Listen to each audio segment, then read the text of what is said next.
Son las 7 de la mañana, son las 6 de la mañana en Canarias. Segundo accidente ferroviario en España, en este caso en Rodalies, en Cataluña, por la caída de un muro de contención debido a las adversas condiciones meteorológicas. Hay heridos, no hay fallecidos. Sigue subiendo el número de fallecidos. En el accidente de Adamuz se eleva a 42, mientras siguen trabajando las maquinarias pesadas para levantar los convoyes que se volcaron tras el accidente. La última hora nos lleva a la conversación que mantuvo el maquinista del Lirio.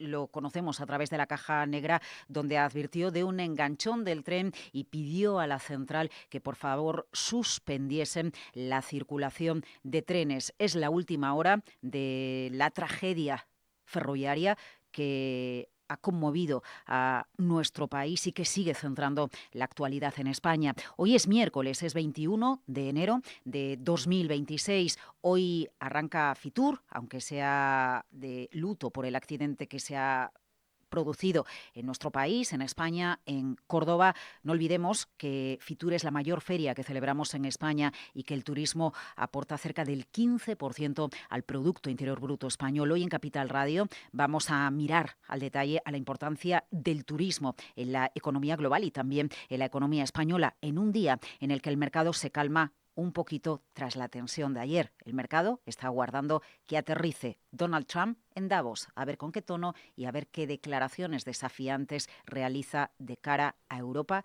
y los aranceles. Ayer importantes caídas en el mercado, hoy la cosa está tranquila, pero hoy el oro a esta hora sigue marcando máximos históricos, el futuro por encima de los $4.800. Buenos días.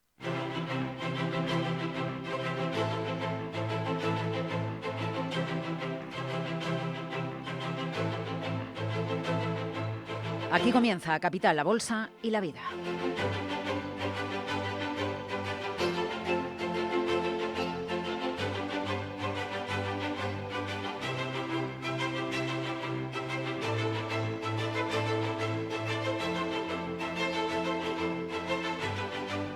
Laura Blanco. Muy buenos días, bienvenidos al espectáculo del oro, del metal precioso, que a esta hora vuelve a marcar máximos históricos, el futuro cotizando por encima de los $4.800, el espectáculo de que el dinero se va a los activos refugio, mientras se mantiene el temor en el mercado de que pues haya en Europa quien venda los activos americanos. Es un asunto caliente que deriva de la creciente tensión entre Europa y Estados Unidos por el futuro de Groenlandia. A la espera de que Donald Trump aterrice en Davos, por cierto, su avión, el Air Force One, tuvo que regresar a Estados Unidos por un fallo, cogió un segundo Air Force One, está viajando en este momento a Europa. Pues a la espera de que Donald Trump aterrice en Davos y le hable a los europeos, la mayor contundencia en Europa enfrentando a Donald Trump la hemos escuchado, la hemos visto en las últimas horas de la mano, en la voz del presidente francés Emmanuel Macron, que pide contundencia por parte de los europeos ante las amenazas de Estados Unidos. Creemos que necesitamos más crecimiento, más estabilidad en este mundo, pero preferimos respeto a intimidación. Preferimos ciencia a conspiraciones, preferimos Estado a brutalidad. Sean bienvenidos a Europa y más bienvenidos a Francia. Palabras de un Emmanuel Macron que se alza como líder europeo, que le dice algo a Donald Trump. ¿Qué harán el resto? Hoy muchos políticos, tecnólogos, muchos financieros en ese Foro Económico Mundial de Davos, donde ha hablado Bessent, el secretario del Tesoro de los Estados Unidos, Scott Bessent, pidiendo calma, pidiendo parar el balón, pidiendo diplomacia a Europa. Les digo a todos, relájense, respiren hondo, no tomen represalias, El presidente estará aquí mañana y transmitirá su mensaje. Creo que tendrá reuniones y, repito, también les pido que tengan una mente abierta. He is going to have meetings and again also have an open mind. Pues el open mind para los Estados Unidos es decirle que sí a todo lo que quiere Estados Unidos o no. Hoy se lo vamos a plantear a los contertulios que nos acompañan en la gran tertulia de la economía en Capital, la Bolsa y la Vida a partir de las 8 de la mañana. A esta hora, tranquilidad en el comportamiento de los futuros. De hecho, los futuros americanos están subiendo tras las caídas importantes de Wall Street, porque el Dow perdió en la última sesión 870 puntos, el S&P bajó un 2,6%, el Nasdaq se dejó un 2,3%. Hoy tenemos tranquilidad relativa por ese oro que les digo que está en zona de máximos históricos. El futuro es todo un espectáculo lo que estamos viendo en los metales preciosos, con esa pregunta que se mantiene: ¿hasta dónde pueden subir los metales preciosos? ¿Hasta dónde puede subir el oro? ¿Y el dólar qué? ¿Se venden activos denominados en dólares? Bueno, en las últimas horas el euro recuperó el dólar 17. Ahora el euro cae un poquito, pero vuelve a estar por encima del dólar 17, dólar 17,15 centavos. También vemos un poquito de tranquilidad en Japón tras la tensión en el mercado de bonos en las últimas horas, a la espera de la reunión de tipos de interés de este viernes. Y la empresa protagonista de las últimas horas es Netflix. Ha publicado resultados que convencen en sí, pero el mercado se queda con una lectura prudente de cara al ejercicio 2026. ¿Cuál es el motivo? Netflix va a invertir más en contenido. En 2025 invirtió 18.000 millones de dólares en contenido. En 2026 va a invertir todavía más. Y al invertir más, pues es muy prudente. Netflix es cautelosa de cara a los resultados de este ejercicio. Por eso el título está con flojerita en el mercado after hour. Enseguida Guillermo Luna les va a ofrecer todos los detalles del gigante del entretenimiento. Capital, la bolsa y la vida, dirección técnica Félix Franco, Íñigo Jalón, titulares Miguel San Martín.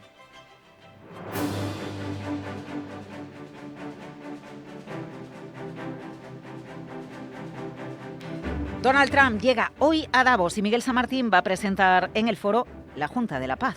Es un nuevo organismo liderado por él mismo para resolver conflictos tras haber insistido en la amenaza de anexionarse Groenlandia. Está previsto que su intervención en Davos se centre en asuntos económicos internos, el coste de la vida, el acceso a la vivienda, ante las críticas internas por haber priorizado durante su primer año la agenda internacional con conflictos como los de Gaza o Ucrania. Por no resolver estas guerras, Trump ha criticado a la ONU. Podría ser, la ONU simplemente no ha sido de mucha ayuda. Soy un gran admirador del potencial de la ONU, pero nunca ha estado a la altura de su potencial. La ONU debería haber resuelto todas las guerras que yo resolví, pero nunca fui a ellas, ni siquiera pensé en hacerlo. Deberían poder resolver esas guerras y creo que hay que dejar que la ONU continúe porque su potencial es enorme. Mañana Trump presidirá junto a más líderes internacionales ese evento para poner en marcha la Junta de la Paz, un organismo en el que él tendrá poder de veto exclusivo. Inicialmente estaba creada para supervisar el alto el fuego en Gaza, pero pretende ampliar sus atribuciones y convertirla en una alternativa al Consejo de Seguridad de la ONU. Además, reitera que los groenlandeses van a querer integrarse en Estados Unidos en cuanto conozcan su propuesta. También en Francia, Emmanuel Macron, escuchábamos parte de sus declaraciones hace unos instantes, afirma que el despliegue militar europeo es una amenaza, que no es una amenaza, sino una ayuda a Dinamarca. Subraya que Europa prefiere el respeto antes que los matones y el Estado de Derecho antes que la brutalidad. Macron denuncia una competencia de Estados Unidos a través de una política comercial que exige concesiones máximas y que apunta a debilitar y a subordinar a Europa, como los aranceles anunciados contra su país. Por ello pide emplear el mecanismo anticoerción.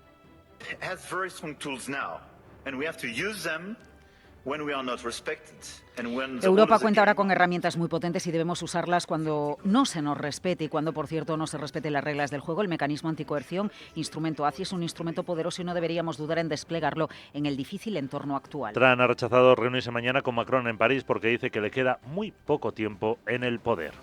Protagonismo para las cuestiones económicas, van a ser protagonistas, como decimos, en el Foro Económico de Davos. Va a hablar la presidenta del Banco Central Europeo, Christine Lagarde, BlackRock, Larry Fink, participan en una mesa redonda concretamente sobre los nuevos años 20. En poco más de una hora, Christine Lagarde y Larry Fink van a debatir sobre si el mundo ha vuelto a esa situación del siglo pasado.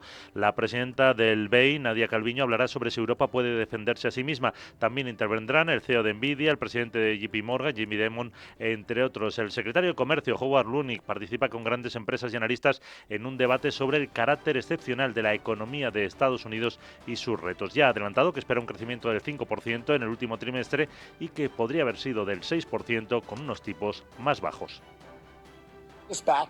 Lo que nos frena somos nosotros mismos. Vamos a alinear nuestra economía y nuestra política industrial con el crecimiento y el éxito. Esperamos exportarlo. Espero que el Reino Unido siga su política energética y digital para que nuestras grandes empresas tecnológicas puedan invertir en el Reino Unido, en Canadá y en Europa, pero no pueden si tienen la ley de servicios digitales.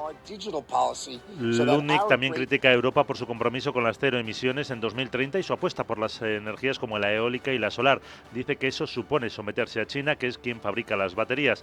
Por cierto, que el vicepresidente chino ha dicho que los aranceles dañan la economía mundial y confirma que se ha reunido en Davos con el secretario del Tesoro, Scott Bessent. Bueno, pues el recién firmado, y vamos a cambiar de pilar de asunto, el recién firmado Tratado Comercial entre la Unión Europea y el Mercosur afronta hoy su primer gran examen ante el Parlamento Debe Europeo. decidir si remite el texto del acuerdo ante el Tribunal de Justicia de la Unión para comprobar si es compatible con los tratados, lo que paralizaría su tramitación. Es decir, la Cámara no podría ratificarlo hasta que los jueces determinen su legalidad.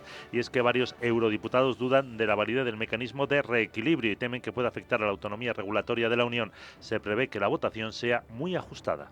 La Comisión Europea ha presentado la nueva ley de ciberseguridad. La Unión crea las bases para poder prohibir la participación de firmas chinas en el desarrollo de infraestructuras esenciales. Entre ellas Huawei o ZTE, que la Comisión considera desde 2019 que ambas suponen un riesgo para la seguridad europea. Ante la negativa de algunos países a restringirlas de forma voluntaria, como España, planea una norma para impulsar su prohibición definitiva en sectores clave. La norma no señala a ningún país ni a ninguna compañía que haya que prohibir, pero establece un sistema para identificar los riesgos y elaborar una lista con aquellos que hay que restringir. Por cierto, Huawei acaba de responder y asegura que una legislación para excluir a proveedores en función del país de origen y no por criterios técnicos viola los principios jurídicos de la Unión y las obligaciones ante la OMC. Bueno, por cierto, nuestro país está de luto, por eso Pedro Sánchez suspendió la presencia en Davos, pero tenemos representación española. Va hoy el ministro de Economía, Carlos Cuerpo, se va a reunir con empresas del IBEX 35, va a estar el presidente de Iberdrola, el de Ferrovial, el de Acciona, el de Santander, la de Santander, BBVA, el CEO también de Repsol, mientras en España, Miguel, seguimos de luto en Adamuz, Córdoba, 42 muertos, es la cifra que se mantiene desde ayer al mediodía por el descarrilamiento del Lirio y del Albia. Fuentes de la investigación han confirmado la recuperación de los 3 cuerpos que estaban atrapados en este segundo tren. El número de personas identificadas por la Guardia Civil es de 25. Por otra parte, la cifra de desapariciones ha aumentado a 45. 37 personas continúan ingresadas, 9 en la UCI. Adif ha limitado temporalmente la velocidad a 160 km/h en un tercio del recorrido entre Madrid y Barcelona.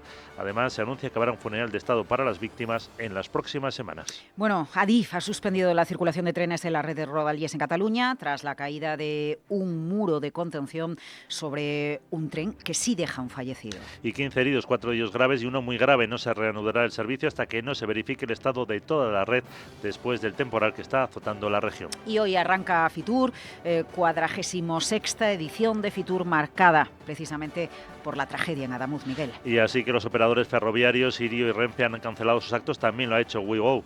México es el país socio y participan más de 10.000 empresas de 161 países con unos 970 expositores, un 9% más que el año anterior, que desplegarán sus stand en 12 pabellones y 8.000 metros cuadrados más que en 2025. Se esperan 255.000 visitantes entre los profesionales que irán hasta el viernes y el público general de fin de semana, una cifra similar a la del año anterior. Dejarán en Madrid 500 millones de euros, es un 2,5% más. 13 minutos sobre las 7 de la mañana, es miércoles, es 21 de enero de 2026, el oro desatado. Enseguida hablamos de los metales preciosos. Antes, en la agenda de este miércoles, mucho Davos, entiendo, y Fitur. Sara Bot, buenas. Muy buenos días, Laura. Miércoles y Reino Unido publica el IPC final de diciembre y los precios al productor. En Estados Unidos se conoce el informe mensual de la Agencia Internacional de la Energía, precios de la vivienda, venta de viviendas pendientes y el gasto de construcción. En Davos vamos a escuchar a la presidenta del Banco Central Europeo, Christine Lagarde, aunque el discurso más esperado será el del presidente de Donald Trump. También hoy se inaugura Fitur, la feria más importante del turismo. Y yo me pregunto, ¿habrá destino para las robotas? Lo bien que me vendría un spa de aceite lubricante, ¿te apuntas? Jeje, chao. Que no, Sara, que tú eres virtual, que tú esas cosas mejor las olvidas. Venga, hasta dentro de un rato.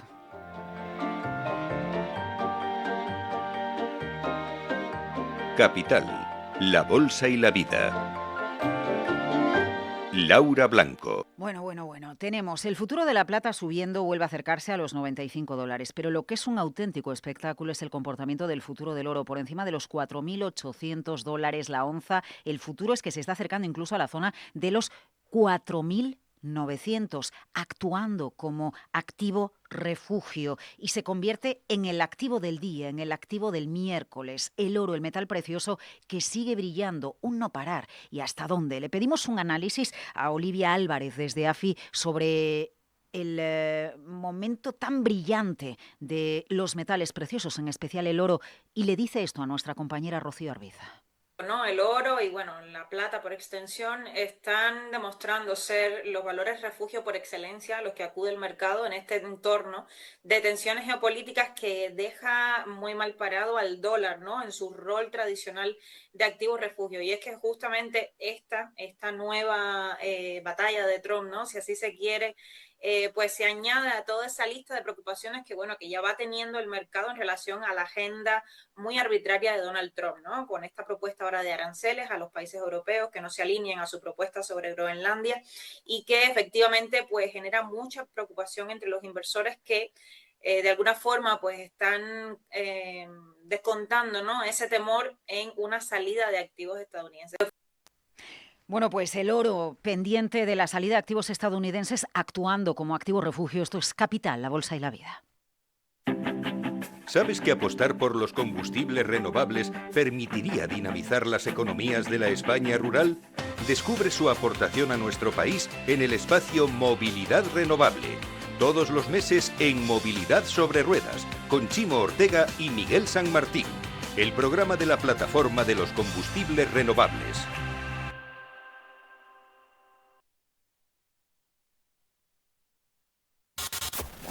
Capital, la bolsa y la vida, con Laura Blanco. Bueno, pues mientras Donald Trump, el presidente de los Estados Unidos, sigue presionando a Dinamarca para hacerse con Groenlandia, por las buenas o por las malas, y es sin duda el asunto que está centrando las declaraciones de Bessent, de Emmanuel Macron, de Ludwig en las últimas horas a la espera de que aterrice en Davos Donald Trump. El país europeo comienza a responder, Dinamarca comienza a responder, atención, porque el fondo de pensiones de Dinamarca se va a deshacer de sus bonos del Tesoro de Estados Unidos. Es una cantidad moderada, pero es todo un gesto y, como comentábamos en las últimas horas, ¿y si más países europeos y si más empresas europeas hicieran lo mismo? El caso de Dinamarca y la venta de sus bonos americanos en foco. Redacción de Capital Radio, Lucía Martín, dinos.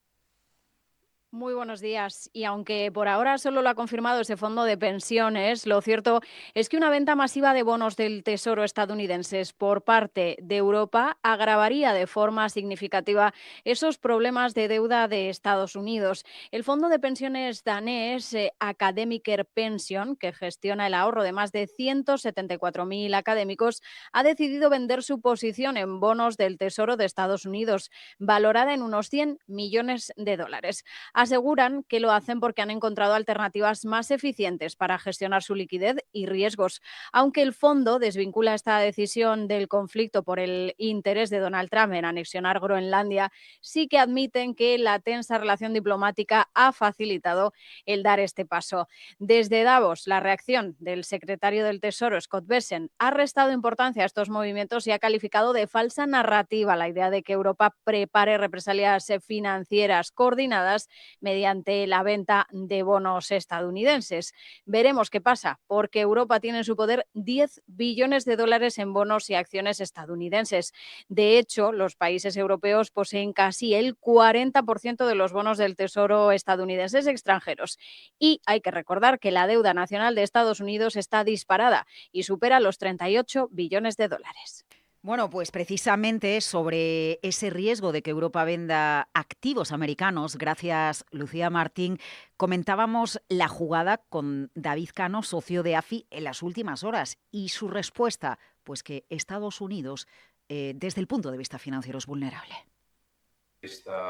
Financiero, vamos a decir, Estados Unidos tiene algún punto de vulnerabilidad, y de esto estuvimos hablando el pasado mes de abril y el pasado mes de mayo, y es que Estados Unidos tiene déficit de la balanza por cuenta corriente, es decir, necesita capitales financieros desde el exterior para financiar su economía. Necesita ese oxígeno desde el exterior que se lo da Europa en forma de flujos de inversión en cartera. Y es verdad que cualquiera de nosotros, cualquier inversor institucional, tiene en su cartera una parte muy importante de su cartera, efectivamente, en activos denominados en dólares, bien sean bonos, bien fundamentalmente acciones. Y que efectivamente uno Protagonismo para Estados Unidos y para la posibilidad, bueno, ahora parece remota, pero posibilidad de que como represalia a las amenazas de Estados Unidos en Europa se vendieran activos denominados en dólares. El dólar ayer cayendo, el euro está cotizando hasta ahora en $1.1720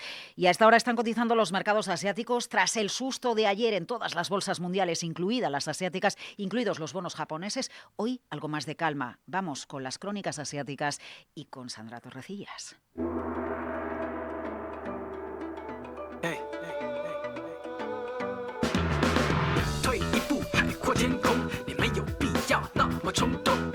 Venga, pues nos vamos a Asia, Sandra Torrecillas. Hoy recortes, pero la cosa mucho más tranquila que la jornada del martes. ¿Qué pasa y por qué en Asia? Pues sí, estamos viendo una jornada bastante más tranquila, aunque domina todavía el color rojo. Nos vamos a centrar, por ejemplo, en la bolsa japonesa, donde hemos visto al índice Nikkei en algunos momentos de la sesión bajar en torno al 1,5%. Sin embargo, a esta hora ya el recorte es bastante más moderado y es del 0,5% aproximadamente. Y lo que estamos observando también es qué están haciendo los bonos. Pues hoy se están recuperando después de la caída que vimos en la sesión de ayer, que llevó a las rentabilidades, recordamos, a máximos históricos después de que la primera ministra Sanae Takaichi convocara elecciones anticipadas, suspendiese durante 2 años el impuesto al consumo, a los alimentos y bebidas, y eso, según los analistas, podría llevar más presión sobre las finanzas del país. Juan Luis García Alejo, de Ambank, nos explicaba por qué lo que sucede en los bonos japoneses es importante para los inversores. Medidas anunciadas para la convocatoria de elecciones, aunque tiene un impacto temporal, son suficientemente significativas y marcan claramente la hoja de ruta que quiere seguir que va a ser presumiblemente la próxima nueva primera ministra de Japón después de las elecciones. Y en ese sentido, sus Abenomics de expansión fiscal, de intervención, de una connivencia que buscaría el Banco de Japón para tratar de buscar ciertos equilibrios, lo que hace es poner nervioso a esos tramos más largos del mercado. Y es relevante porque evidentemente Japón es un sitio donde nos financiamos o se financian muchas de las estructuras más apalancadas del mercado. Pues vamos a ver cómo están evolucionando esos tramos más largos. El rendimiento de los activos a 40 años, recordamos que ayer tocó máximos históricos en el 4,21%. Hoy esa rentabilidad se está moderando hasta el 4,14%. En el caso de los bonos a 20 años, también desciende hasta el 3,6%, a 30 años hasta el 3,79%. Recordamos que el viernes el Banco de Japón tiene reunión, aunque no se espera que suba los tipos, podría ya anunciar un ajuste para el mes de abril. Protagonismo. Disculpen ustedes, protagonismo para dentro del mercado asiático. Lo que está sucediendo en Japón, ¿a dónde más miramos, Sandra? Pues miramos a China, porque allí tenemos a la inmobiliaria Vanke, que ha logrado el apoyo de sus acreedores, y eso lo que hace es evitar por ahora el impago al que se veía prácticamente abocada. Los acreedores le dan algo más de vida, han votado a favor de posponer 1 año el vencimiento de un bono denominado en yuanes, porque la compañía lo que ha hecho es mejorar las condiciones de la oferta. Además, según Bloomberg, esto podría alentar a otros tenedores de otros 2 bonos a que hagan lo mismo. En cualquier caso, Vanke aún afronta unos 50.000 millones de dólares en pasivos. El caso de Vanke es relevante porque tras el derrumbe de gigantes privados como Evergrande y Country Garden, era una de las pocas promotoras estatales que todavía contaba con una calificación crediticia favorable. Venga, Jensen Huang va a Davos. Sí, le vamos a escuchar en Davos, pero también va a viajar a China. Si es lo que adelanta Bloomberg, dice que Jensen Huang va a asistir a la fiesta que celebra la empresa antes de las festividades del Año Nuevo Lunar, y eso va a suceder a finales de este mes de enero. También se espera que visite Pekín, aunque no está claro todavía si se va a reunir con altos funcionarios chinos o no, debido a que sus planes evidentemente son privados. El itinerario de Huang aún podría cambiar dependiendo de si se concretan o no esas posibles reuniones con miembros del gobierno chino. Esta visita llega en un momento crucial para la empresa porque, recordamos, Estados Unidos está flexibilizando las restricciones a la exportación de procesadores de IA y podría permitir vender ese modelo H200 en el país asiático. Sin embargo, las autoridades chinas están analizando cuántos chips se permitirán de entrada, y Pekín, de hecho, planea aprobar la importación de esos productos este mismo trimestre para ciertos casos, según Bloomberg. También podría prohibir el chip para ciertos usos debido a preocupaciones de seguridad. Y un apunte más. A ver, Corea del Sur abre habla su presidente, habla de aranceles, habla de tecnología, Sandra. Pues el presidente surcoreano Lee Jae-myung lo que ha hecho en las últimas horas es restar importancia a las recientes advertencias del secretario de Comercio de Estados Unidos, Howard Lutnick, sobre la imposición de aranceles de hasta el 100% a los chips de memoria que no se fabriquen en suelo estadounidense. El presidente surcoreano lo que ha hecho es abordar el tema con una postura de calma estratégica. Dice que eso provocaría una subida drástica de los precios, pero en Estados Unidos, debido a que los fabricantes de chips de Corea del Sur y de Taiwán tienen el dominio del mercado. Lo escuchamos. Ellos, los fabricantes de chips de Taiwán y Corea, tienen un monopolio del 80 al 90%. Por supuesto, es posible que terminemos asumiendo parte de la carga, pero es probable que la mayor parte se traslade a los precios de Estados Unidos. Las exportaciones de Corea del Sur alcanzaron un récord el año pasado, ya que los envíos de semiconductores aumentaron un 22% debido a la fuerte demanda de inversiones en inteligencia artificial. Bueno, pues los mercados asiáticos protagonistas, Yesen-Juan, Corea del Sur, Banque y ese mercado asiático que está guardando la reunión de tipos de interés de Japón. Sandra Torrecillas, gracias.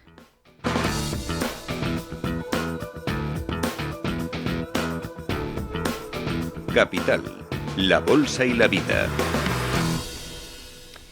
Bueno, la mirada siempre puesta en la tecnología y siempre de la mano el análisis de Roberto Espinosa. Sigues en México. Roberto, tu Tecnovit esta semana. Muy buenas. Muy buenos días desde Ciudad de México. Hace unos días Elon Musk anunció que el sistema de conducción autónoma de los Teslas dejará de estar disponible para su compra y pasará exclusivamente a ser un modelo de suscripción. Todos los expertos coinciden con que el futuro de los coches pasa por servicios de suscripción, sobre todo en los eléctricos. Sin embargo, de momento casi todas las intentonas han acabado de fracaso. Probablemente el más sonado es el de BMW y sus asientos calefactables por suscripción. Tampoco hay que olvidar que Elon Musk tiene un objetivo, que es el de alcanzar 10 millones de suscriptores dentro de la lista que desbloquearía ese famoso incentivo que podría llegar al $1 trillón americano de dólares. En todo caso, estamos a las puertas de la definición de la arquitectura de industria del automóvil del futuro. Tendremos marcas que controlarán todo el hardware y el software del coche, algo así como el Apple en los móviles y al que claramente Tesla quiere llegar, o tendremos plataformas en las que podremos instalar software de diferentes fabricantes para diferentes funcionalidades dentro del coche.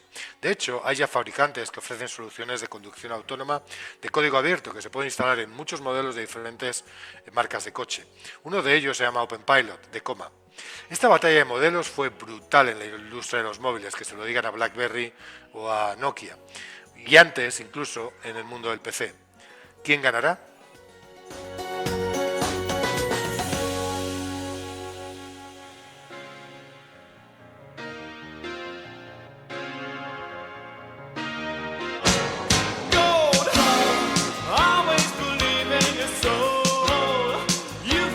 El oro, el gran protagonista del día, miércoles 21 de enero de 2026. ¿Saben cómo está cotizando el metal precioso hasta ahora? Máximos históricos, $4.873 la onza. ¿Cuándo va a tocar los 5.000 el oro? ¿Los tocará? ¿O acaso eso no sucederá? ¿Por qué el oro sigue subiendo? ¿Hasta dónde va a seguir subiendo? ¿Por qué se sigue desconfiando en el dólar? ¿Cómo va a impactar en los mercados los mensajes de Trump, los que dé en Davos? ¿Por qué pide tanta calma y tanta diplomacia Scott Bessent, el secretario del Tesoro de Estados Unidos, después de que se haya puesto firme Europa? Sobre todo Emmanuel Macron diciendo, además defendiendo el uso del mecanismo anticoerción ante las amenazas de los Estados Unidos. Son temas capitales que están teniendo repercusión en el mercado. Sigue subiendo el oro, hoy de nuevo en máximo histórico. Capital, la bolsa y la vida. Pasión por los mercados.